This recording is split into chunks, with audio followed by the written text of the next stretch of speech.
नमस्कार मंडळी.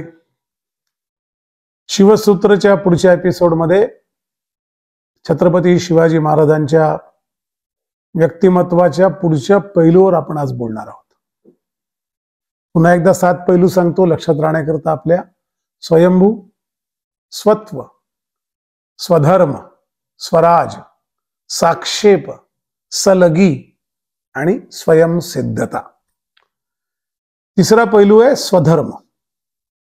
हा फार महत्वाचा पैलू आहे.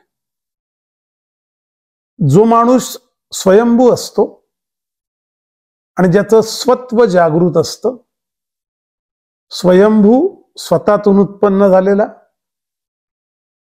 परावलंबी नसणारा आणि स्वत्व म्हणजे धारणा आणि धाडस घट्ट असणारा, तो त्याने स्वधर्माची कास धरली की सोन्याहून पिवळं. ज्ञानेश्वरीत आहे ना, अमोद सुनासी आले, तसं आहे. ते सगळे समसमा संयोग आहेत ते.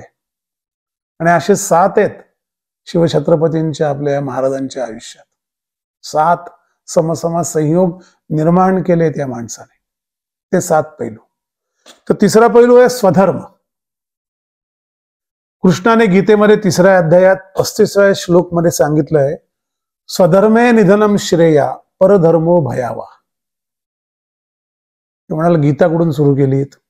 सांगतो स्वधर्म हा शब्द तिथे आलाय पहिल्यांदा. स्वधर्माचा अर्थ असा आहे की माझी धारणा, स्वधर्मात म्हणजे माझ्या आचरणाच्या, धारणेच्या, आचार विचारांच्या चौकटीत जगणं. धर्म म्हणजे रिलिजन नाही. श्रीकृष्णाने स्वधर्म हा शब्द वापरलाय तेव्हा इतर जगात कुठले धर्म होते का? 7032 वर्षापूर्वी घडलंय महाभारत. तेव्हा कुठले धर्म होते? म्हणजे आत्ताचे धर्म तर कुठलेच नव्हते. त्यामुळे धर्म म्हणजे रिलिजन हे इंग्रजांनी घातलेला गोड आहे. धर्म म्हणजे रिलिजन नाही. रिलिजन हे धर्म या शब्दाचं चुकीचं भाषांतर आहे. ते सत्ता करण्याकरता अमानुष ब्रिटिशांनी वापरलं. कारण देशात अनेक आचरण पद्धती होत्या, अनेक धर्म होता. प्रत्येकाचा धर्म असतो, वडिलांचा असतो, मुलीचा धर्म असतो. हे धर्म रिलिजन म्हणून नसतात. हे त्यांची धारणा, त्यांचे आचार विचार, त्यांची परंपरा, संस्कृती, जगणं, न्याय व्यवस्था. धर्म म्हणजे बरोबरचीच एक समष्टी असते, एक पर्यावरण असतं, ज्याला इकोसिस्टीम असं इंग्रजीत शब्द आहे. ते जपत जगणं म्हणजे धर्म असतो.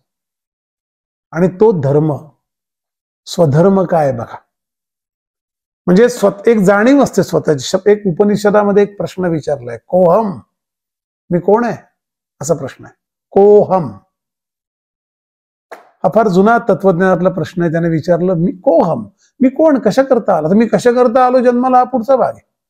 मी कोण आहे, माझी प्लेसमेंट काय, मी कोण म्हणून जन्माला आलो, माणूस म्हणून. मग मी कोण आहे, माझ्या हातून काय व्हायचं आहे हे तेव्हा ठरतं जेव्हा स्वतःला मी कोण आहे याची जाणीव व्हायला लागते. आणि त्या जाणीवेचं उत्तर म्हणजे स्वधर्म. ज्याला मी कोण याचं उत्तर मिळतं, तो मी आता काय करेल ठरवतो, तो त्याचा धर्म असतो. स्वधर्म सगळ्यात महत्वाचा पैलू आहे. सगळेच पैलू महत्वाचे. हा आणखीन म्हणजे मला या निमित्ताने काय होतंय की धर्म याच्याबद्दल जे गैरसमज आहेत ते काढायला फार आवडतं. जे धर्म म्हणून होते ती उपासना पद्धती आहे. ती आपापल्या आचरण विचार आपल्या परंपरेने करण्याची जी उपासना पद्धती, जो धर्म असेल तो धर्म आहे. धर्म म्हणजे माझं जगणं नाही. मी कुठल्या पद्धतीने परमेश्वराची प्रार्थना करतो किंवा करत नाही, आणि मग त्याकरता कसा वागतो, कसं जगतो, तो धर्म आहे. ती उपासना पद्धती. धर्म म्हणजे रिलिजन नाही, हे लक्षात ठेवा. तर हा जो स्वधर्म आहे छत्रपतींचा, तो आचरणाची नियम, चौकट, व्यवस्था, आचरणाची चौकट, जगण्याची व्यवस्था, जगण्याची आखलेली नीतिमत्तेची आचरणाची चौकट म्हणजे धर्म. आणि आपलं आचरण म्हणजे कर्म. चौकट आचरणाची म्हणजे धर्म, आणि त्याप्रमाणे आचरण करणं आणि करणं म्हणजे कर्म. इतकं सोप्या व्याख्या आहेत, इतके सोपे शब्दार्थ आहेत. सो धर्म म्हणजे आचरणाचे नियम, त्याची चौकट, आचरणाची व्यवस्था, आणि प्रत्यक्ष आचरण म्हणजे कर्म. तर स्वधर्म हे जेव्हा आपण म्हणतो तेव्हा माझ्या राज्याचं, जे शिवाजी महाराजांनी स्वराज्य स्थापन केलं, किंवा मला मी स्वराज्य स्थापन करणार असेल तर माझा धर्म काय? तर माझा धर्म, त्यांचा एक धर्म प्रशासनाचा आहे, एक धर्म नीतिमत्तेचा आहे, चारित्र्याबद्दल आपण बोललो, एक धर्म अतिशय उचित अशा व्यवहारांचा आहे, एक धर्म समाजाला रयतेचं मुद्रा भद्राय राजते हा पण धर्म आहे, त्यांच्या स्वतःच्या राजमुद्रेत आहे, तो पण धर्म आहे. या धर्म म्हणजे ही त्यांची ओळख आहे, ही त्यांची आचरणाची एक चौकट आहे, ही त्यांची व्यवस्था आहे आचरणाची. नाही ते कसं आहे तुम्हाला माहिती, 1677च्या दक्षिण दिग्विजयाला महाराज जेव्हा गेले आपल्या राज्याभिषेकानंतर, पुष्कळ 1.5-2 वर्षाचा तो प्रवास आहे, त्यावेळेला डच त्यांच्याकडे व्यापाराची परवानगी मागायला आले. तेव्हा राजांनी त्यांना सुनावले, डच त्या काळातले जगातले 5 जे साम्राज्यवादी सत्ता होती त्यातली एक सत्ता आहे, लक्षात ठेवा. नेहमी गोष्टी परिप्रेक्षात म्हणजे कॉन्टेक्स्ट मध्ये बघायला लागा. स्पॅनिश, डच, फ्रेंच, इंग्रज आणि पोर्तुगीज या 5 साम्राज्यवादी महासत्ता आहेत ज्यांनी जगात, इंग्रजांच्या याच्यावर साम्राज्यावर सूर्यच मावळत नव्हता, पण प्रत्येकाने असे जग आपलं वाटून घेतलं होतं. त्यातली एक महान साम्राज्यवादी संस्था आहे. त्यातले डच भारतात आले व्यापाराकरता परवानगी मागायला शिवाजी महाराजांकडे. शिवाजी महाराजांनी सांगितलं, तुम्हाला परवानगी देतो, एक अट सांगतो माझ्या राज्याची, तुम्हाला स्त्री आणि पुरुष यांना गुलाम म्हणून विकत घेण्याची आणि इथून धरून देऊन विकण्याची परवानगी मिळणार नाही. तुमचा सगळ्यात मोठा व्यापार लोकांना गुलाम म्हणून पकडणं आणि विकणं आहे, हे मला माहिती आहे, म्हणून तुम्हाला ती अट घालतो असं नाही. तर माझ्या राज्यात माणसाच्या व्यापाराला परवानगी नाही, स्त्री आणि पुरुष दोन्ही, मुलं ही माझी माणसं वस्तू नाही आहेत, स्वतःचा फायद्याच्या म्हणून त्यांना तुम्हाला विकता घेता येणार नाही. माणूस माणूस आहे, माझ्या राज्यातल्या प्रत्येक माणसाला किंमत आहे माणसाची. आणि जर माझ्या लक्षात आलं की तुम्ही ते चुकून करतात तर तुमची सगळ्या राज्यातली परवानगी काढून घेईन. मग त्या राज्यात, मग त्या भागात माझं राज्य असो नसो, मी मुघलांना पण सांगेन परवानगी देऊ नका यांना. माझ्याकडे तर मिळणारच नाही, तुमच्याकडे अत्यंत बारकाईने लक्ष ठेवलं जाईल. स्वधर्म काय? प्रत्येक माझ्या राज्यातला माणूस हा माणूस आहे. खरं तर गुलामांचा व्यापार त्या काळी फार फायद्याचा होता. तुम्ही जर वर्णन ऐकली ना त्या काळातल्या फारसी बकरींमध्ये, तुमच्या डोळ्यात पाणी येईल, अंगावर काटा उभा राहील. 2 स्त्रियांवर 1 स्त्री फुकट. स्त्रीला नग्नपणे उभं करायचंय, तिची मापं घेतली जायची, पुरुषांची मापं घेतली जायची आणि त्यांना गुलाम म्हणून तरोजे तागडीत तोलून विकलं जायचं. हा गुलामांचा सर्रास चालणारा व्यापार होता. 80-80 हजार गुलाम घोड्यांवर बांधून नेले स्त्री, पुरुष आणि मुलं आलेल्या आक्रमकांनी. दशांचा तोच व्यापार होता, बॉडी शॉपिंग. सांगितलं, तुम्ही त्यात किती पैसे जगात कमवत असाल, माझ्याकडे त्या व्यवहाराला परवानगीच नाही. इथे प्रशासन नावाचा स्वधर्म शिवाजी महाराजांचा उभा राहतो. मी माझ्या धर्माप्रमाणे राज्य करणार आहे, मी तुम्हाला काय वाटतं म्हणून राज्य करणार नाही. हेच त्यांनी पोर्तुगीजांना केलं. पोर्तुगीज कोकणातनं आणायचे मीठ आणि जकात लावून देशावर विकायचे.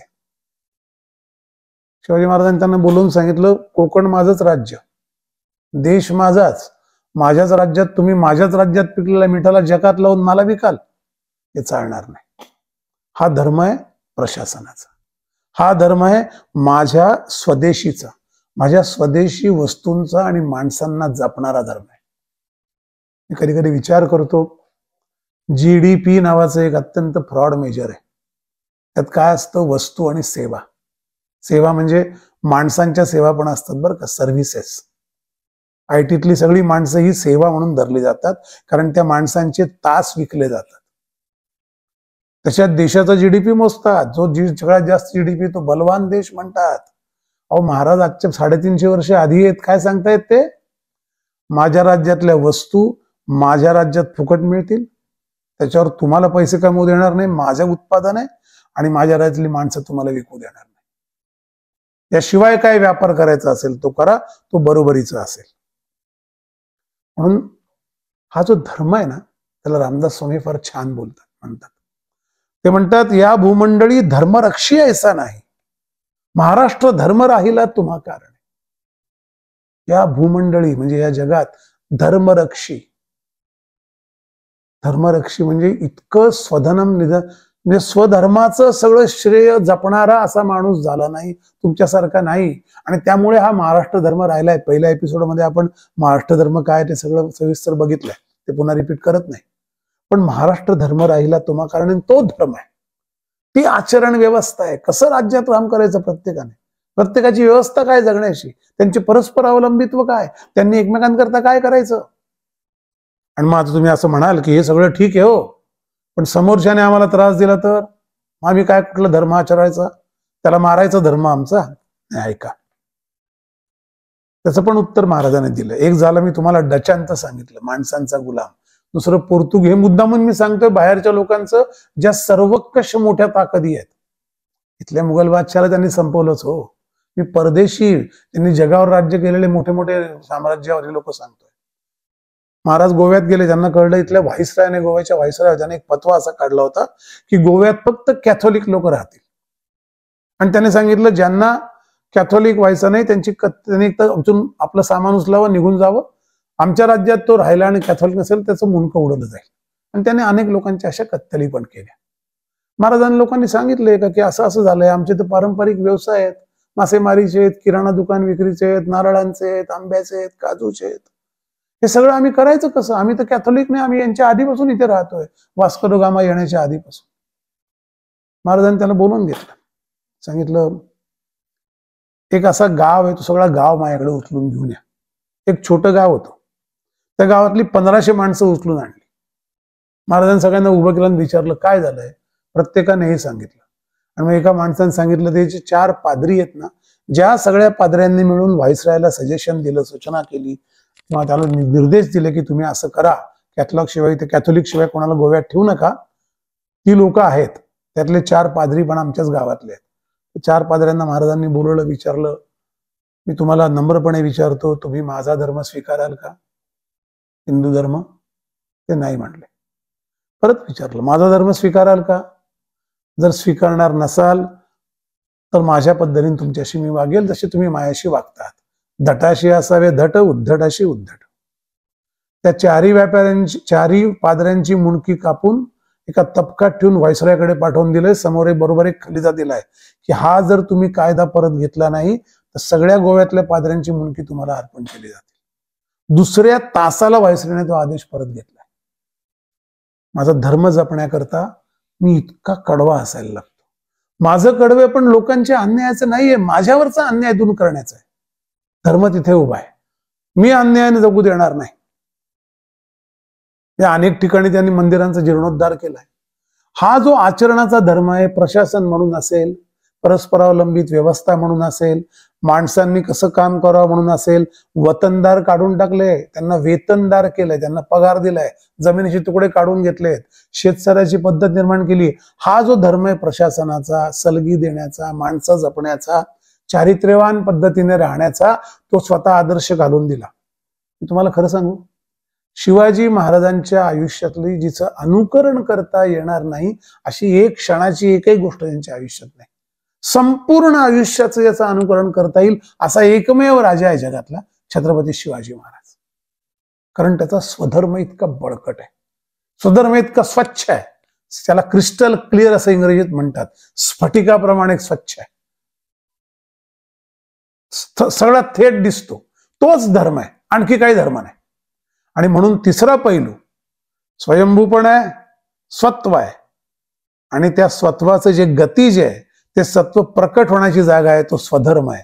आणि तो स्वधर्म हिंदू धर्म अशा अर्थाने नाही, तर त्यांच्या आचरणाची एक चौकट आहे जी त्यांनी घालून दिली आहे, जी पाळली आहे, आणि बाकी लोकांनी ती अनुसरावी अशी व्यवस्था उभी केली. त्याला म्हणतात स्वधर्म. आणि म्हणून श्रीकृष्ण म्हणतो स्वधर्मम निधनं श्रेय परधर्मो भयावा. गीतेतल्या 3ऱ्या अध्यायात 35व्या श्लोकात म्हणतो. म्हणजे अशा धर्मात माझं मरण येणं कधी पण चांगलं. याशिवायचा धर्म जर मला स्वीकारायला लागत असेल, जो माझ्या आचरण व्यवस्थेला मोडून तोडून तयार होऊन मला त्यात जगेल, तर ते भयावह आहे. असा स्वधर्म निर्माण करावा लागतो. आणि तो फक्त स्वयंभू राजा निर्माण करतो. आणि तो स्वत्व असेल तरच निर्माण होऊ शकतो. त्या 3 पैलूंच्या एका पाठोपाठ पैलूंच्या रांगेतला हा 3रा पैलू स्वधर्म. मला खात्री आहे तुम्हाला या पैलूचं महत्व कळलं असेल. पुन्हा भेटूया चौथ्या पैलूला. धन्यवाद.